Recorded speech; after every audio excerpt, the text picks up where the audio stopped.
Hello, Oliver. How you doing? Good, thanks, Adenike, and yourself. Happy World Environment Day.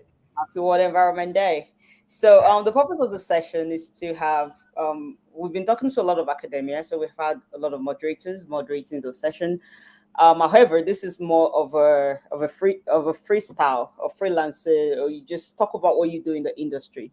So, Awesome. not much of a moderation, but just to showcase what the organization is doing with ocean plastic technology. So, Absolutely. Can I share my I presentation? don't know if you have any slides that you would like to share, or you just want to talk about what you do as an organization. We have a slideshow for you and a small video clip. Hopefully, that'll be of interest to All people. right, perfect. Yes. So, So, just a quick introduction. So, I'm one of the founders of Ocean Plastic Technologies. We're a recycling enabler. We actually work with awesome people like Miriam, who was before me, where we try and help drive as much as the value proposition around plastic recycling back down the value chain into communities and to allow those communities to obviously make as much money out of recycling plastic as possible. And to do that, we've developed various technologies. Obviously, the problem with recycling is it's becoming bulky, it's becoming cumbersome. And what we've tried to do with the tech that we've developed is to actually focus on how can we recycle the plastic and solve the solution locally, as well as upcycle it to a higher value, and then to create a better logistical solution to actually move that plastic to a place where it can then be properly recycled as part of a circular economy. I'll show you a quick shot here of one of our teams working. So we work in rural and peri-urban communities. We do a lot of work around engaging communities around plastic waste, encouraging the communities around collecting that plastic and monetizing that plastic. And then our job really is two sides of the coin. One, we come as an enabler with the technology to help these really well-organized and motivated communities recycle their plastic more efficiently. And then we come at the other end of the equation where we've been very fortunate to actually have some nice uptake agreements that allow us to monetize that plastic at the highest possible value possible to push back down the value chain to the communities and ladies that we work with.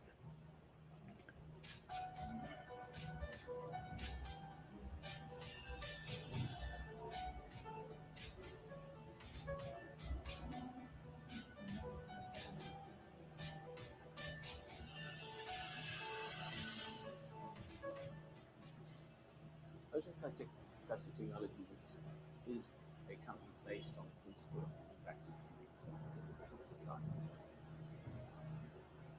So we are a corporation or a social enterprise. We are corporate to be sustainable, but we have a bigger goal. Judging how plastic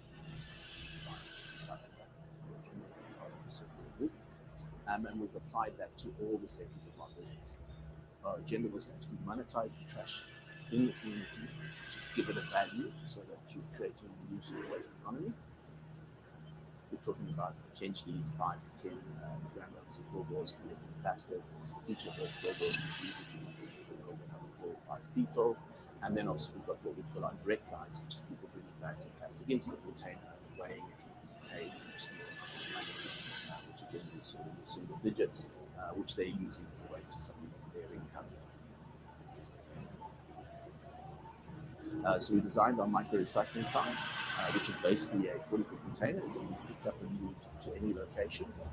And what they do is they actually take the plastics in, they clean it, they wash it, they separate it, they granulate it, they flake it, and they sell it back to us as a pre-qualified product. So we know it's clean, we know it's separated by product type, and we know it's separated by color.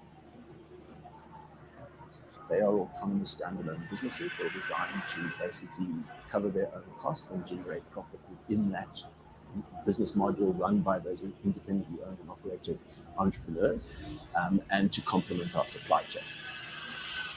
Our micro recycling plants create 2 to 3 direct jobs, which are your own operated, and then generally we see potentially up to 4 or 5 people working actually at the micro recycling plant on sort of day-to-day basis. The benefit of our micro recycling plants over your larger recycling facilities or MRFs or MRFs as they're called is, one, they are portable.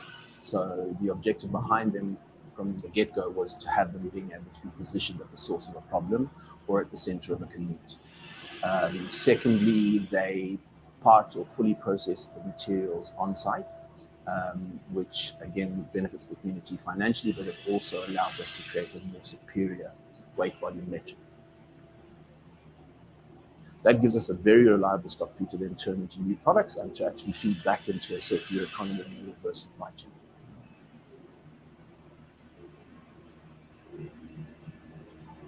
How many tons have we recovered from post-consumer and post-commercial users, and how much of that has actually been turned into long-life products or being reverse supplied back into the supply chain, so we're not actually consuming new resources or new virgin plastics. Our end game is to try and establish a global network of micro-recycling plants that have as much impact or more impact on the circular plastic economy as the mechanical plants do, to empower as many communities as we can, and more importantly, to actually be true to our cause, which is measuring our impact in terms of how many tons of plastic that we've taken out of the environment. How could we find suitable technologies to actually take those plastics and either reprocess them into long-life products or to turn them into a product that's usable back into the supply chain. And that's where we want to be judged. We want to be judged on the educational impact we have on the back of that, so that we change the world we live in. If we can create that network and that legacy, we'll have achieved what we want to do.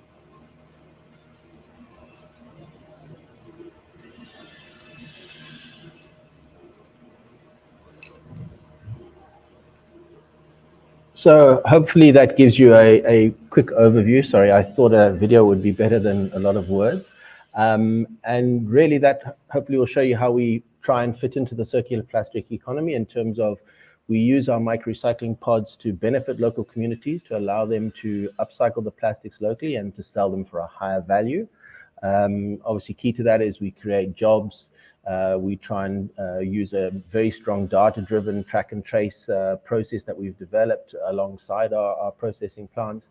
And we've also basically focused on power consumption and power usage, where we now have 3 different versions of our microrecycling pods. And those pods can be used to suit the level of stock feed available. So, obviously in rural communities where you don't have a lot of plastics, you have a smaller unit, versus where in urban locations we have pods that can process up to a ton plus of material a day.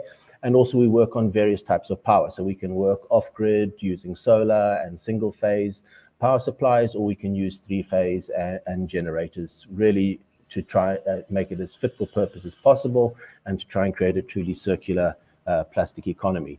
Just to give you a quick overview of how we work. So obviously you've seen a lot of these diagrams today, so I won't go into it too much, but basically we place the pods in communities so that the communities are in the neighborhoods are able to process the plastic locally and basically then clean it, shred it, densify it, and sell it back to the market at a more competitive price point.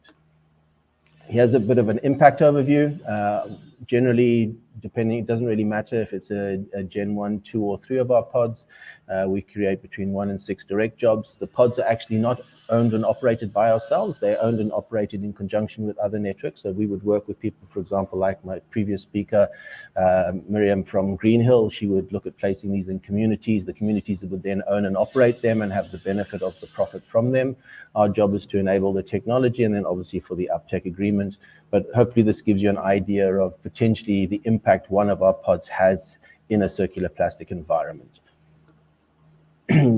In terms of some key features, obviously we're on Gen 3 of our plant. So Gen 1 allows us to process 25 to 50 kgs an hour of material.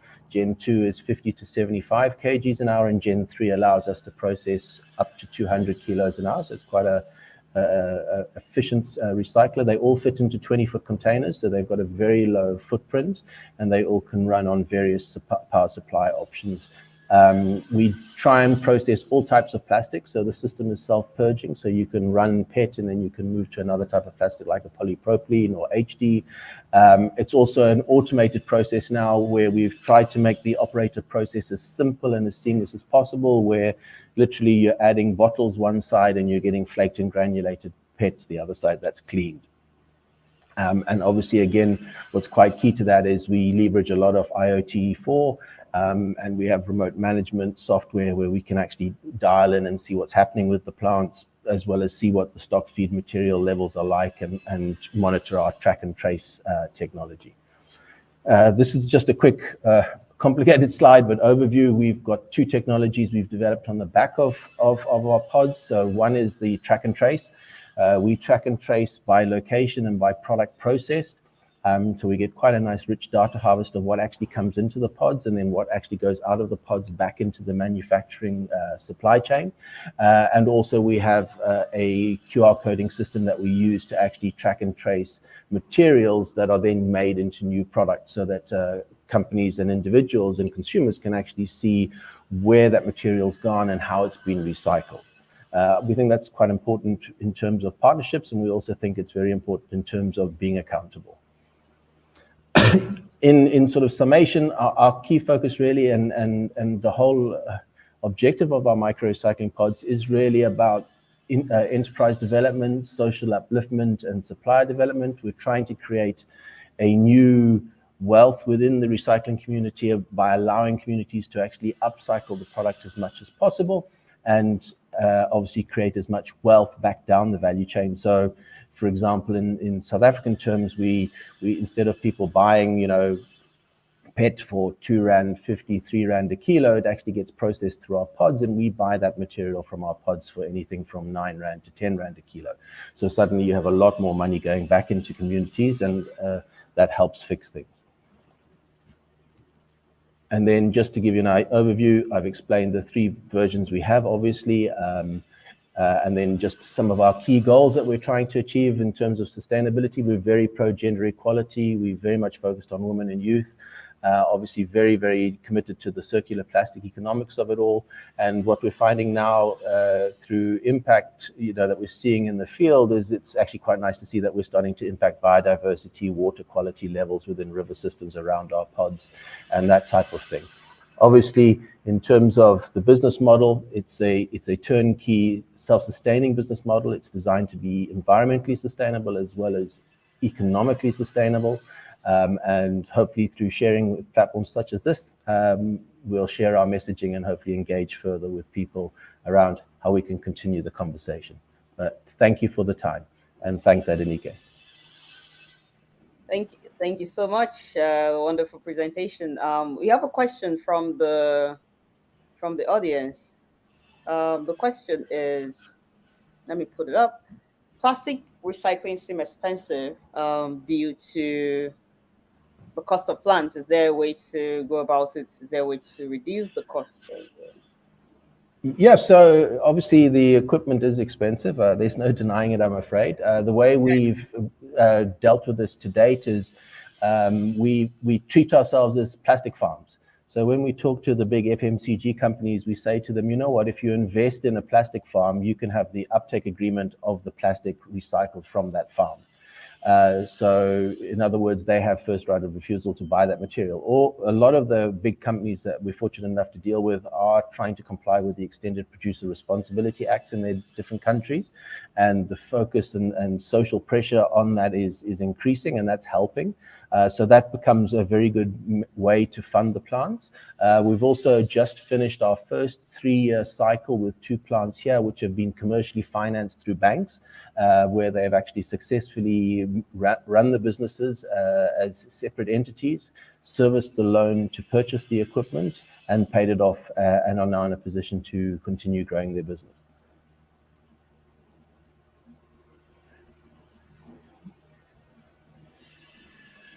Thank you so much for the wonderful session. Looking forward to collaborating with you. Great. Thanks so much, Adenike. Appreciate the opportunity.